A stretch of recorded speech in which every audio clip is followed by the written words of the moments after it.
Dünyanın en karışık gece hayatına sahip ülkesi olan Tayland'a gidiyoruz. Videomuza başlamadan önce kanalımıza abone olup destek vermeyi unutmayın. Evet, şimdi başlayalım. Güney Asya ülkeleri dünya genelinde pek çok insanın ilgisini çekiyor. İnsanlar özellikle bahar ve yaz aylarında bir şekilde bu ülkelerin yolunu tutuyorlar ve orada bir müddet vakit geçiriyorlar.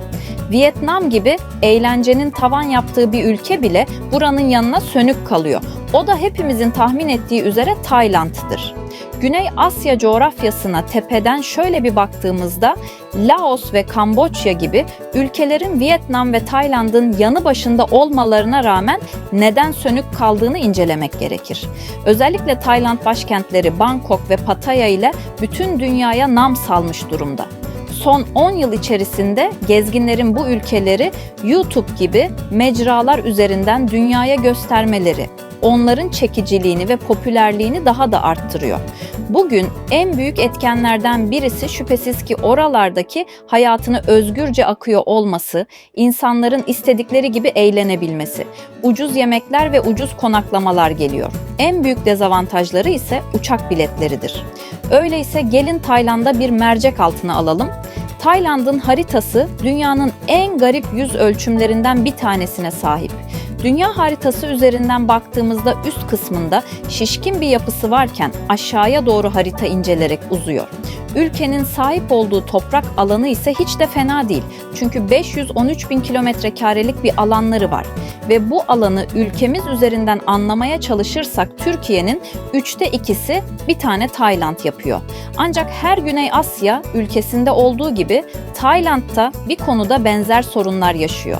O da elbette nüfus yoğunluğudur. Öyle ki Tayland'ın günümüz itibariyle 72 milyonluk resmi nüfusu var. İleriki 50 yıl içerisinde bu sayı 100 milyona çok rahat şekilde yaklaşacaktır. Ülkenin başkenti olan Bangkok ise Tayland Körfezi'ne yakın bir noktaya kurulmuş bir şehir. Başkentin nüfusu 8,5 milyon kadar, günahlar şehri olarak adı çıkmış olan Pattaya ise yine ülkenin en can alıcı kısımlarından birinde deniz kıyısı olan bir noktada konumlandırılmış. Yine eğlencenin asla bitmediği bir ada var ki orası da Phuket Adası. Tayland'da nüfus dışında önemli bir dezavantajı daha var ki o da coğrafyasıyla alakalı. Örneğin batı sınırlarında Myanmar varken kuzey ve doğu sınırlarında Laos ve Kamboçya var. Ülkenin güney sınırları ise Malezya ile burun burunadır. Hem Tayland'da hem de komşu ülkelerde refah ve huzur çok parlak olmadığından bu sınırlarda kaçak göçmen durumları da fazlaca sık yaşanıyor. Fakat siz Tayland'a kısa bir süreliğine gidecekseniz oradaki iç sorunların size pek bir yansıması olmayacaktır. Farz edelim ki ülkeye İstanbul gibi büyük bir şehrimizden yol alacaksınız. Uçakla Tayland'ın başkenti Bangkok'a yolculuk süresi aktarma durumuna göre değişiyor. Aktarma sözü olarak doğrudan Tayland'a 10 saatlik uçak seferiyle ulaşabileceğiniz gibi aktarmalı olarak bu süre 36 saate kadar çıkabiliyor. Bilet fiyatlarına da şöyle bir göz atarsak, bir ay önceden alacağınız tek yön bir biletin fiyatı ortalama 10 bin ile 15 bin Türk lirası arasında diyebiliriz. Yani oraya tek başınıza bile gidecek olursanız 30 bin lira bilet parasını gözden çıkarmalısınız. Güzel olan şu ki Tayland'a Türkiye'den vize şartı aranmıyor, 30 günü aşmamak kaydıyla Tayland'a rahatça girip çıkabiliyorsunuz. 30 günlük bir sürede bu ülkeyi çok rahat şekilde gezebilirsiniz. Peki Tayland gerçekten de o kadar uçak bileti parası ödemeye ve yarım günden fazla süre havada uçak yolculuğu yapmaya değer mi? İnsanlar neden Tayland'a akın akın gidiyorlar? Gelin bunu anlamaya çalışalım.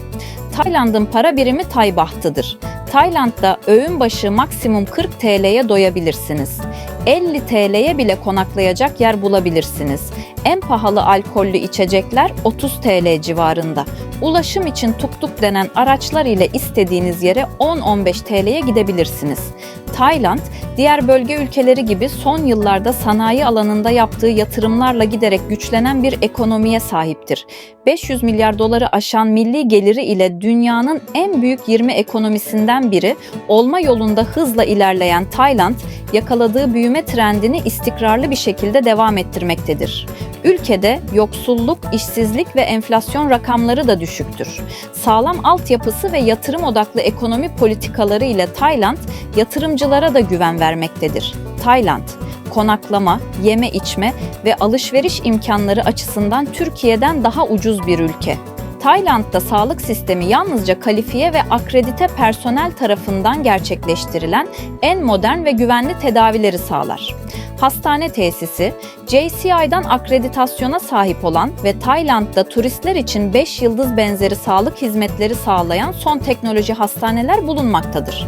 Tayland'a uzak coğrafyalardan gelen insanlar tarafından fazlaca ilgi gördüğünden yerel halk sokaklara tezgahlar kuruyorlar ve yaptıkları yemekleri satıyorlar. Bu yemeklerin içeriği pirinç ve tavuğun odağında olabildiği gibi tamamen deniz mahsullerinden ibaret de olabiliyor. Yiyeceklerin görüntüsü ve pişirildiği ortamlar temiz gibi görünse de hijyen kısmında yediğinize güvenip güvenmemek size kalmış. Burada yemek bir durum göze çarpıyor ki nasıl bir şey yerseniz yiyin.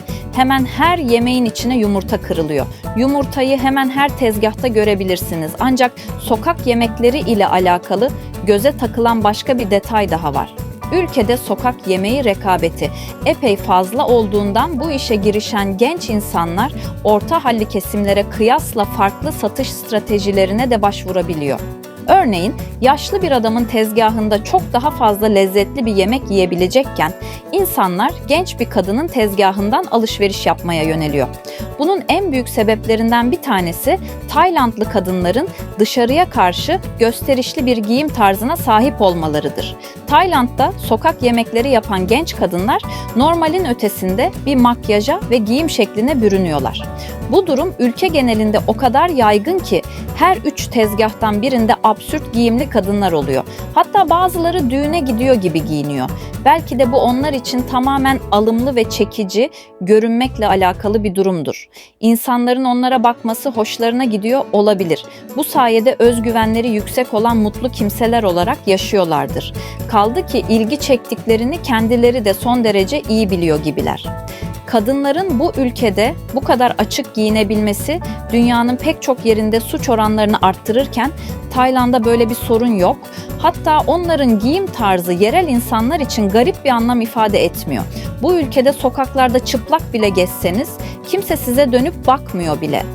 Belki de Vietnam ve Tayland'ın bu kadar ilgi çekmesindeki sebeplerden bir tanesi farklı yaşam tarzlarına kendi gözleriyle şahit olmak istemelerinden kaynaklanıyor olabilir. Ülkede şehirler fazlaca güvenli ve herhangi bir kaos ortamı yok. Şehirler güvenli olduğu kadar bir o kadar temiz. Bankta, cadde üzerinde yürürken kolay kolay yerde çöp göremezsiniz. Binalar genelde gri'nin tonlarında seyreden yüksek katlı yapılardan oluşuyor. Ülke yatırıma açık bir durumda olduğundan pek çok yabancı ünlü markayı Tayland alışveriş merkezlerinde görebiliyorsunuz. Ülkede en büyük suçlar turist dolandırıcılığı ile alakalı. Bunu özellikle taksiler yapıyor. Oradayken hangi hizmeti alacak olursanız olun kesinlikle pazarlık yapmalı ve fiyatı önceden konuşmalısınız. Dikkat etmeniz gereken başka bir konuda yol üzerindeki dükkanlarda orijinal olarak satıldığı iddia edilen pek çok taklit ürün oluyor. Dünyanın en bilinen markalarına ait taklit ürünleri size gerçekmiş gibi satmaya çalışıyorlar. Şunu da belirtmek gerekir ki Hindistan ve Pakistan başta olmak üzere çok fazla göçmen çalışıyor. Bu ülkede yine Amerika ve Kanada'dan Tayland'a göç eden binlerce insan bulunuyor. Örneğin işleri internet üzerinden olan insanlar için herhangi bir ülke bağlayıcı özellik taşımıyor. Amerika ve Kanada'da ayda $5.000 kazanarak standart bir hayat yaşayan insanlar da Tayland gibi parası aşırı değersiz ülkelere geliyorlar ve burada kendi ülkelerindeki hayatın 10 katı daha lüks yaşıyorlar. Bu nedenle Tayland hem eğlenceli hem de güvenli bir ülke olduğundan batılı ülkelerden göç alıyor. Ayrıca Bangkok, ülkede sanayinin aktığı öncelikli şehir olduğundan turistlerin yönelimi daha çok Phuket ve Pattaya'ya doğru oluyor. 72 milyonluk ülkenin yaş ortalaması sadece 33 ve kadın nüfusu erkeklere kıyasla 4 milyon daha fazla. Oradayken kendinizi bir festivalin ortasında da bulabilirsiniz. Dünyanın başka bir yerinde olmayan kendine özgü festivaller var bu ülkede. Bunlardan bir tanesi Songkran adında bir festival Tayland'a.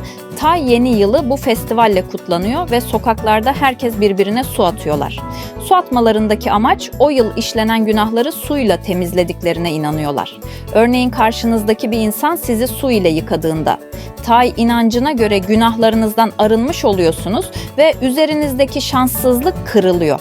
Bu festival o kadar çok popüler ki Bangkok'ta sokaklar trafiğe kapanıyor ve turistler de buna ortak oluyor. Dolayısıyla tanımadığınız bir insan suratınıza, kıyafetinize veya elinizdeki eşyalara su boşaltabilir, buna hazırlıklı olun. Bu insanlar gerçekten de kafa olarak çok rahatlar ve dünyada en fazla su tabancası satılan ülkelerin başında geliyor. Tayland Festivali'nin yapıldığı alanlar ise gece kulüplerinin olduğu sokaklar oluyor. Herkes sırılsıklam ıslanıyor ve inançlarına göre ertesi gün günahsız şekilde uyanacaklar. Ülkedeki başka bir eğlence yöntemi ise ormanda yapılan partiler veya plajlarda yapılan partileri kapsıyor.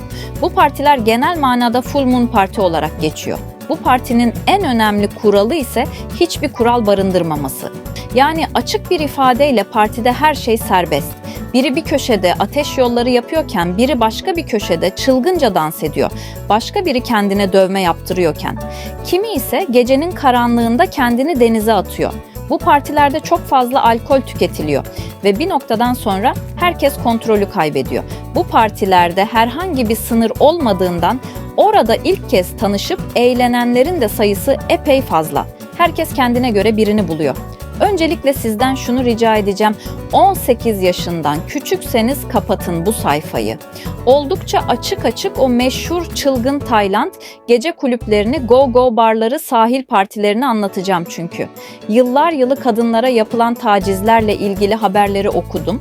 Ülkede gerçekten de gidenlerden duyduğunuz sapkınca hikayelerden tutun da sokağın ortasında tanımadığınız bir kadın, erkek veya ladyboy'dan gelecek olan tekliflere kadar her şey çılgındır.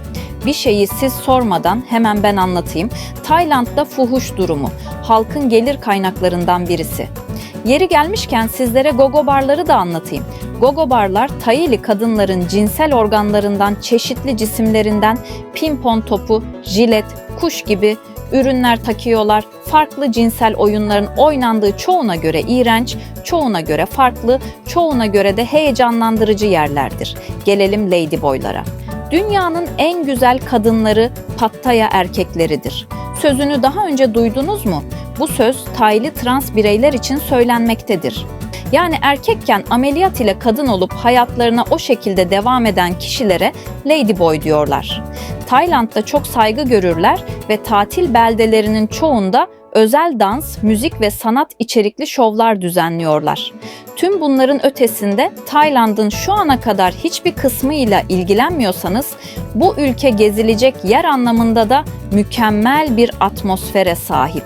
Örneğin ülkedeki plajların ve koyların hepsi tertemiz ve buralarda hiçbir yapay unsur yok. İnsanlar buralara kış sezonlarında bile mutlaka uğruyorlar ve fotoğraf çekiyorlar. Bu anlamda hayatınızda girebileceğiniz en temiz ve masmavi plajları içerisinde barındırıyor. Tayland Budizmin odağında gelişen bir ülke olduğundan hemen her Güney Asya ülkesi gibi Tayland'da sayamayacağınız kadar çok dini tapınaklar var. Hatta bu ülke Avrupa'nın Hristiyanlaştıramadığı ender ülkelerden bir tanesi olarak kabul edilir ve Avrupalı devletler bu ülkeyi sömürememişlerdir. Halk oldukça sıcakkanlı olsalar da söz konusu tarihleri olduğunda sıkı bir milliyetçiliğe bürünüyor. Tayland'a yerleşmeyi düşünüyorsanız Bangkok şehir merkezinde aylık altı 17.000 bahttan başlayan fiyatlarla eşyalı bir oda veya daire kiralamak mümkün. Bu tip yerlerin bazen havuzları ve fitness salonları da oluyor. Daha eski veya toplu ulaşım imkanlarına uzak yerlerin kiraları ise 5 Baht civarından başlıyor. Bangkok şehir merkezine uzak yerlerde belki daha ucuza bile bulunabilir. Chiang Mai gibi yerlerde veya turistik olmayan şehirlerde fiyatlar daha da elverişli. Buralarda Bangkok'taki oda fiyatına daire kiralamak mümkün. Yani konaklama için yaklaşık 150-200 dolar gerekli diyebiliriz.